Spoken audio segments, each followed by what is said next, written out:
আশা করি সবাই ভালো আছেন। সবাইকে graphics workshop of Farida channel থেকে স্বাগত জানাচ্ছি। আজকে আমরা অ্যাডোবি ইলাস্ট্রেটরের ওয়ার্ক টুল নিয়ে একটু কথা বলবো। ওয়ার্ক টুল উইথ টুলের ভেতরে আছে এটা একটা গ্রুপ টুল।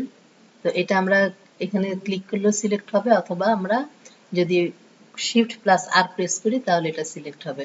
তো এটা একটা ব্রাশ ভিত্তিক টুল। এই যে আমরা যখন এটা সিলেক্ট করলাম তখন এই স্ক্রিনে একটা গোল ব্রাশ দেখা যাচ্ছে।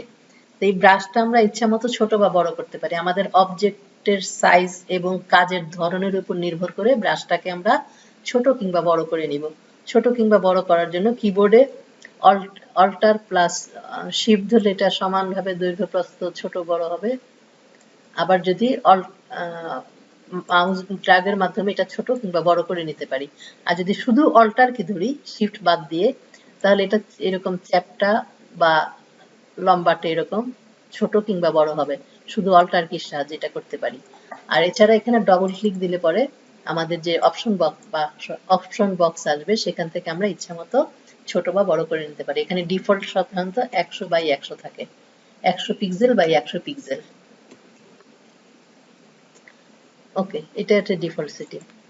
এখন আমি ওয়ার্ক টুলের ব্রাশ তো আমরা দেখলাম যে অল্টার ধরে আমরা এরকম চওড়া চ্যাপ্টা করতে পারি, কিন্তু এটাকে অ্যাঙ্গেল যদি করতে হয়, এটাকে আমরা 45 ডিগ্রি বা 30 ডিগ্রি এরকম অ্যাঙ্গেল যদি করতে চাই সেটাও করা যায়। এখানে ডবল ক্লিক দিলে পরে এখানে যে অপশন আসে সেখানে অ্যাঙ্গেল নামে একটা জায়গা আছে। এখানে লেখা 0 ডিগ্রি লেখা আছে, আমি সে 30 ডিগ্রি করব।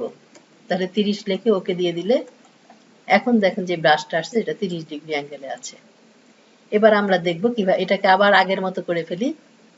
এটাকে ডবল ক্লিক দিয়ে রিসেট যদি ক্লিক করি তাহলে সব আগের মতো ডিফল্ট সেটিং এ চলে যাবে। ওকে, এবার আমরা দেখব বিভিন্ন অবজেক্ট, লাইন, টেক্সট এগুলির উপর কিভাবে কাজ করে ওয়ার্ক টুল। আমি প্রথমে একটা রেক্টেঙ্গেল আঁকলাম।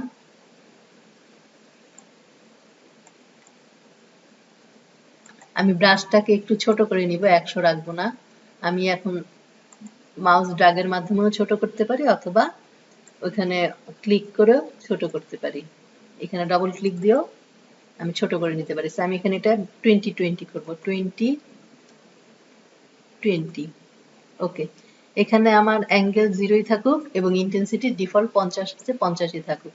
এবার আমি দেখি এটা কিভাবে কাজ করে। এখন আমি যদি মাউস ড্র্যাগ করি উপরে,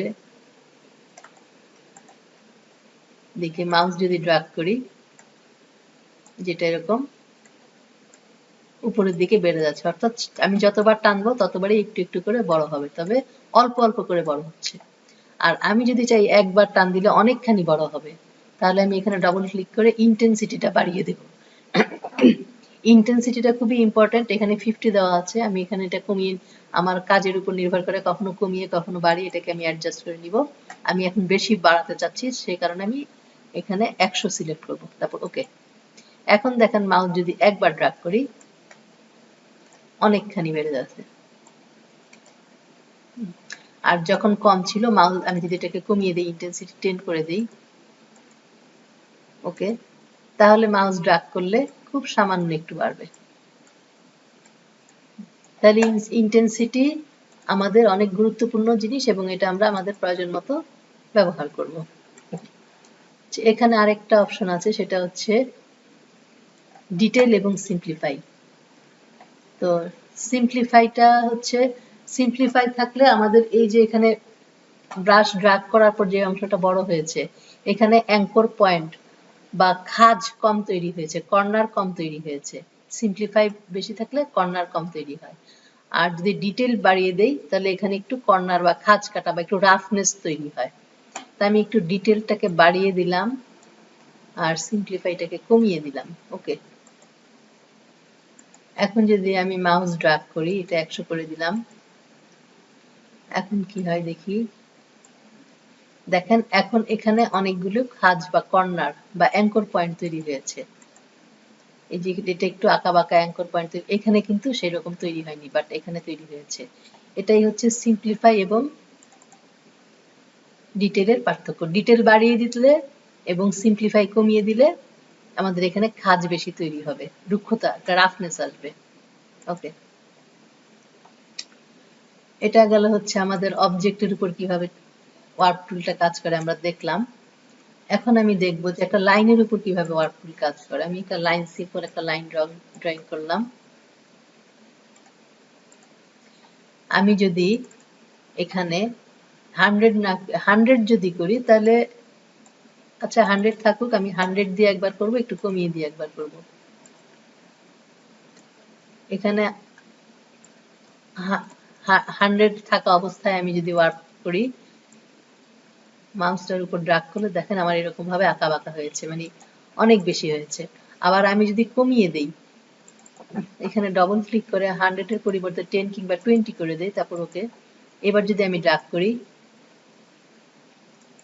দেখেন এটাও আঁকা বাঁকা হয়েছে। তাহলে 100 যখন ছিল তখন এই অবস্থা হয়েছে, এবং যখন 10 করে বা 20 করেছি তখন আমাদের এরকম দেখাচ্ছে। তো আমাদের এবার আমরা বুঝতে পারলাম ইন্টেন্সিটিটা কিভাবে কাজ করে। একই জিনিস ইন্টেন্সিটি আমি আমার একটা টেক্সটের উপরে কাজ করব। অবজেক্টের উপর দেখলাম, লাইনের উপর দেখলাম, এবার টেক্সটের উপর দেখি। টেক্সটের উপর নর্মাল টেক্সটে কখনোই ওয়ার্প টুল কাজ করবে না। সেজন্য আমাদের লেখাটাকে ক্রিয়েট আউটলাইন করে নিতে হবে, অর্থাৎ লেখা একটা অবজেক্টে পরিণত হয়েছে। এবার যদি আমি ওয়ার্প টুলে কাজ করি, আমার এখানে ইন্টেন্সিটি একটু বাড়িয়েও দিতে পারি, 40 করে দিলাম, ওকে। আর ব্রাশ সাইজটা থাকুক এরকমই, চাইলে আপনারা বড় বা ছোট করে নিতে পারেন। এখন যদি আমি মাউস ড্র্যাগ করি, যে এরকম হবে।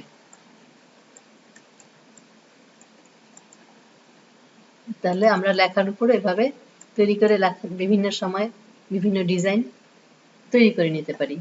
এখানে আমার আরেকটা লেখা আছে ট্রি, এটার উপর আমি একটু কাজ করব। এটাকেও ক্রিয়েট আউটলাইন করে নিলাম। ক্রিয়েট আউটলাইন করার পর আমার এখানে একটা কালার আছে, আমি কালার কোডটা লিখে রেখেছি। আইড্রপারের সাহায্যে এই কালারটা আমি নিয়ে নিব। এখন আমি যদি এই ট্রি লেখার উপরে ওয়ার্প টুল অ্যাপ্লাই করি, আমি বিভিন্ন আমার একটা ডিজাইন করার জন্য আমি ব্রাশটাকে লেখার সাথে অ্যাডজাস্ট করার জন্য একটু ছোট করে নিব। তাহলে এখানে ডবল ক্লিক দিয়ে এখানে 20 আছে, আমি এখানে 10/10 করে দিলাম। আর ইন্টেন্সিটিকে বাড়িয়ে দিব, ডিটেইল 10 থাকবে, সিম্পলিফাই সর্বনিম্ন 0.2, এটাই থাকে। এবার আমি যদি কাজ করি,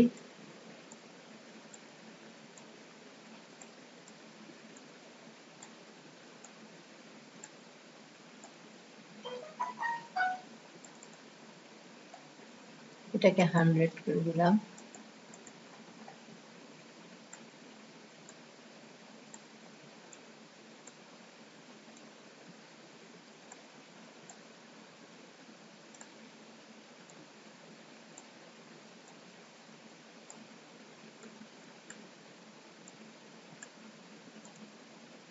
এভাবে আমরা অনেক রকমের ডিজাইন ওয়ার্প টুলের সাহায্যে তৈরি করতে পারি। এবার আমি ওয়ার্প টুলের সাহায্যে একটা গাছের কাণ্ড আঁকবো। তো গাছের কাণ্ড আঁকার জন্য আমি এখানে একটা কালার নিয়ে রেখেছি আগেই, উপরের কালারটা ব্যবহার করব।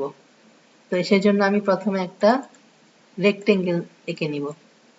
রেক্টেঙ্গেল আঁকার পরে গাছের কাণ্ডের আমি উপরের দিকটা একটু চিকন করব, নিচের দিকটা একটু মোটা রাখবো। সেজন্য আমি ফ্রি ট্রান্সফর্ম টুলের ব্যবহার করব। এটা আমরা আগেই দেখেছি। এখানে পার্সপেক্টিভ ডিস্টর্ট ক্লিক করে এখানে যদি আমি একটু চাপিয়ে দিই, তাহলে উপরের দিকটা একটু চিকন হবে। এবার আমি ওয়ার্প টুলে ডবল ক্লিক করব। আমার ব্রাশের সাইজ আমি আমার প্রয়োজন মতো নিয়ে নিব। আর হচ্ছে ইন্টেন্সিটি 100ই থাকুক, সিম্পলিফাই এটাই থাকুক, আর ডিটেল 10। ওকে, এবার আমি কাজ শুরু করব। আমার ব্রাশটা এখনো ছোট আছে, যদি এটাকে একটু বড় করি, একটু বড় করব, কাণ্ডটাকে একটু আঁকা বাঁকা করে নিব। এটা কাণ্ডটা এরকম গাছের সমান থাকে না, এরকম করে নিলাম। এবার ব্রাশটাকে এর চেয়ে একটু ছোট করব ডালপালা আঁকার জন্য। আমি প্রথমে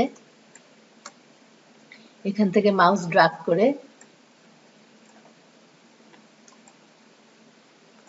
এরকম একটা ডাল তৈরি করলাম। এভাবে আমরা আমাদের ইচ্ছা মতো ডাল তৈরি করে নিব।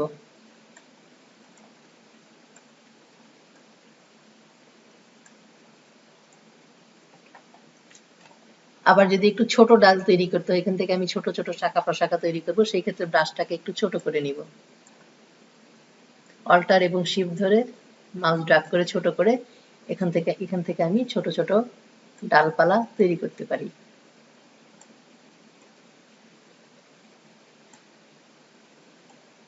এভাবে আমরা আমাদের প্রয়োজন মতো আমরা গাছের শাখা প্রশাখা তৈরি করে নিব। নিচের দিকে একটু শেকড়ের মতো বের করে দিলে আর একটু ভালো লাগবে মনে হচ্ছে।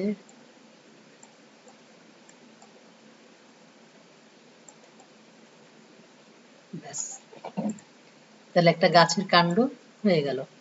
এবার আমি একটা ছোট্ট একটা জিনিস তৈরি করে শেষ করে দিব আজকের ক্লাস। আমি কলা গাছের মতো একটা ছবি তৈরি করব। সেজন্য আমি এই কালার কোডটা নিয়ে নিয়েছি। এটা গ্রেডিয়েন্ট কালার। তো আমি সেজন্য ফার্স্টে একটা সেই আগের মতোই একটা রেক্টেঙ্গেল তৈরি করব। এখানে আইড্রপারের সাহায্যে এই কালারটা নিয়ে নিচ্ছি। এখানে আমার গ্রেডিয়েন্টের অ্যাঙ্গেল হবে হচ্ছে আমার এটা নিচের দিকে আমি হালকা কালারটা দিতে চাচ্ছি আর উপরের দিকে গাঢ় কালার।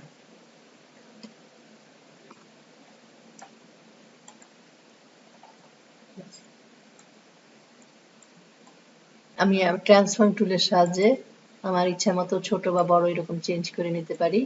আর গাছের কাণ্ডটাকে একটু আঁকা বাঁকা করে দিব, একটু ব্রাশটাকে বড় করলাম অল্টার এবং শিফট ধরে।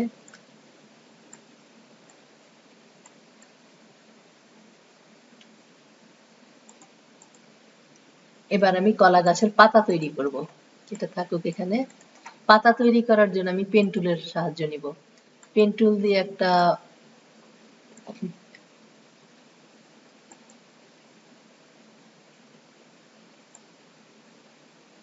এরকম তৈরি করে নিলাম। এখানে হালকা সবুজটা উপরের দিকে রাখবো, তাহলে এখানে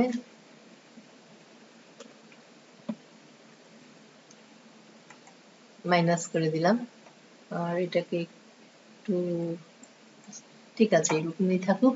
এবার আমি ওয়ার্প টুল নিয়ে আমি ছোট একটা ব্রাশ নিব, এত বড় ব্রাশ নিলে হবে না। ছোট করার জন্য অল্টার আর শিফট ধরে এরকম ছোট করে নিলাম। এবার ওয়ার্প টুলের সাহায্যে আমি কলা গাছের যেরকম খাঁজ কাটা বা ফাঁক ফাঁক হয় সেরকম তৈরি করলাম।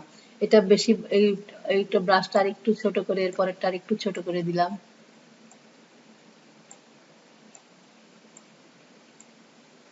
আর শেষের এই অংশটাকে আমি একটু ডালের মতো করে তৈরি করে নিলাম। ব্যাস, এটা আমার একটা পাতা হয়ে গেল। এখন আমি চাইলে এরকম অনেকগুলি পাতা তৈরি করে নিতে পারি, অথবা এটাকে আজকের ক্লাসের জন্য আমি এটাকেই কপি করে নিব।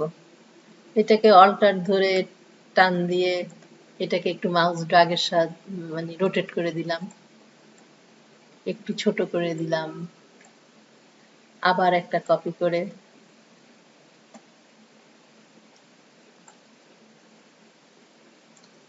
এভাবে আমি আমার ইচ্ছা মতো সাজিয়ে নিব।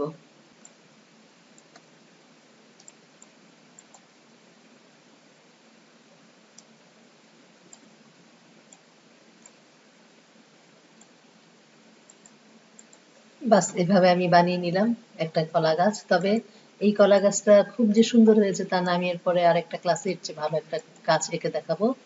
আপাতত আজকে আমাদের ওয়ার্প টুলের সাহায্যে এটুকুই আমরা তৈরি করলাম। আজকের ক্লাস এই পর্যন্তই। সবাই ভালো থাকবেন, সুস্থ থাকবেন।